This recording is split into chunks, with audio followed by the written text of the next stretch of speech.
ने आज पकड़ा है और वो है फार्मा कंपनियों में। आप लॉरस लैब का शेयर देखिए, डीवीज लैब देखिए, सिंजीन, अक्रॉस द बोर्ड जो भी कंपनी कॉन्ट्रैक्ट मैन्युफैक्चरिंग करती है या फिर सीडीएमओ बिजनेस में है, वहां पर आज तेजी की आग लगी हुई है। दरअसल अमेरिकी संसद ने एक बायोसिक्योर एक्ट पास कर दिया है। इस एक्ट से भारतीय कंपनियों को किस तरह का फायदा होगा, क्या इन्फर किया जा रहा है उस एक्ट में, सीएनबीसी टीवी 18 की सहयोगी एकता बत्रा हमारे साथ है। और एकता काफी सालों से फार्मा सेक्टर ट्रैक करती हैं, तो nobody better than you to explain this. Ekta, बताइए ये बायोसिक्योर एक्ट में क्या कहा गया है और भारतीय कंपनियों को किस तरह से फायदा मिलेगा? Well you know the main part of ये बायोसिक्योर एक्ट के बारे में है कि जो भी चाइनीज़ कंपनी है ना, उससे US companies should start doing more business outside of China. So that is why all the CDMOs which is basically the biologic CDMOs या दूसरे CDMOs होते हैं, केमिकल CDMOs, जिसमें इंडिया का नंबर 1 स्टैंड है, वहाँ से आप चाइनीज़ कंपनीज से कम काम करवाएंगे और इंडियन और दूसरे कंपनियों से ज़्यादा काम करवाएंगे। अभी now this is a very long term thing because अभी सिर्फ इंक्वायरीज़ आए हैं इंडियन कंपनीज़ के लिए, जैसे दिवीज़ लैब्स, सिंजीन, लॉरस लैब्स, उनके पास सिर्फ इंक्वायरीज़ आए हैं, रिक्वेस्ट फॉर प्रपोजल्स आए हैं, पर अभी तक ट्रांजिशन नहीं हुआ है फुल फ्लेजेड बिजनेस तक। When will the full fledged business probably happen? 8 साल, उनको 8 साल दिया है ये ट्रांजिशन करने के लिए। उन 8 सालों में 3-4 साल लग सकते हैं कि ऑडिट्स होंगे और कंपनीज विल सी कि बिजनेस इंडियन बिजनेसेस ठीक होंगे सॉर्ट ऑफ आउटसोर्सिंग के लिए, और तभी सॉर्ट ऑफ बिजनेस अपॉर्चुनिटीज आएंगे on a more tangible basis for Indian companies. तो रफली एकता, क्या कुछ अंदाजा लग रहा है कि कितनी बड़ी अपॉर्चुनिटी होगी? क्योंकि it could be a position कि ये पिवट हो सकता है भारतीय कंपनियों के लिए।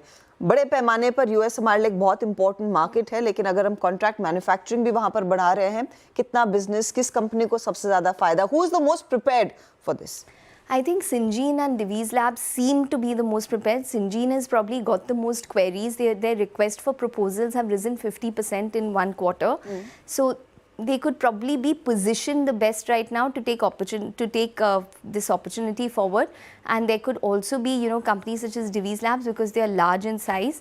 Now we had a analyst on the channel earlier, Chirag Dagli of DSP Healthcare, and he said that the entire CDMO opportunity is $25 billion or thereabout in terms of the global space. India, around $400 to $500 million is what the opportunity could be, but that's eventually how we take it forward, whether we have that kind of capability in terms of biologic CDMO. We have capabilities in chemical CDMOs, but not that much in biologic CDMOs, which is where we might lose out unless we step up in the next couple of years to take that opportunity forward. तो मौका है, बस जोर लगाने की जरूरत है। बहुत बहुत शुक्रिया and congratulations on the Hindi debut.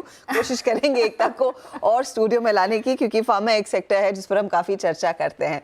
So thanks for your time. लेकर आइएगा पूरी स्क्रीन आपके सामने। डीवीज लैब, जैसे एकता कह रही थी, डीवीज और सिंजीन सबसे बेहतरीन पोजीशन में है जहां पर इस मौके का ये कंपनियां फायदा उठा सकती हैं। सिंजीन क्योंकि इनके पास कई सारी इंक्वायरीज आ रही है और डीवीज लैब का साइज उतना बड़ा है। धर्मेश, आप क्या एनालाइज कर पाए हैं इस पर्टिकुलर बायोसिक्योर एक्ट के लिए? आपका भी रुझान क्या इन दो कंपनियों पर ज्यादा रहेगा? देखिए, सेंटिमेंटल तो पॉजिटिव न्यूज फ्लो है, और मतलब ताली बजाने के लिए दोहा चाहिए, तो एक न्यूज फ्लो का, दूसरा लिक्विडिटी का, दोनों मिल गया है तो स्टॉक में ट्रैक्शन तो आएगी। बट इतना इजी नहीं रहता है यूएस से बिजनेस मिलना। जो भी हिस्टोरिकल ट्रैक यही रहा है कि काफ़ी ज़्यादा ड्यू डिलिजेंस होता है। आरएफपीज तो जैसा एक ने बताया भी वो फाइल करेंगे, रिक्वेस्ट फॉर प्रपोजल आया है। सो ये 3-4 साल का लॉन्ग टर्म बैटल है, और 2-3 दिन के बाद फिर शायद फंडामेंटली आपको याद भी नहीं रहेगा कि ये एक्ट पास हुआ था। So long time to go, but given a choice, Syngene is a better place because उनको जो पेरेंट कंपनी है उसका एक ऑलरेडी बायोलॉजिक्स में काफ़ी बड़ा कारोबार चलता है, तो वहाँ पे उनको अडेप्ट करने के लिए और कस्टमाइज करने के लिए वो लोग ज़्यादा प्रिपेयर रहेंगे कंपेयर टू डीवीज लैब।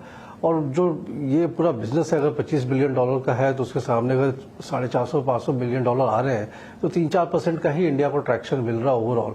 वो भी अभी जो इनके जो मार्केट साइज उस हिसाब से ऑलमोस्ट 100% का ग्रोथ अपॉर्चुनिटी लेके आते हैं। तो सिंजीन सबसे ज़्यादा प्रेफर्ड रहेगा, डीवीज के लिए भी मौका है, लेकिन सिंजीन सबसे बेहतरीन रहेगी जिनके पास वो पहले से ही काम कर चुके हैं इस तरह के बिजनेस में, तैयारी हो चुकी है, बस एक कदम और या फिर 2 कदम और बढ़ाने की ज़रूरत है।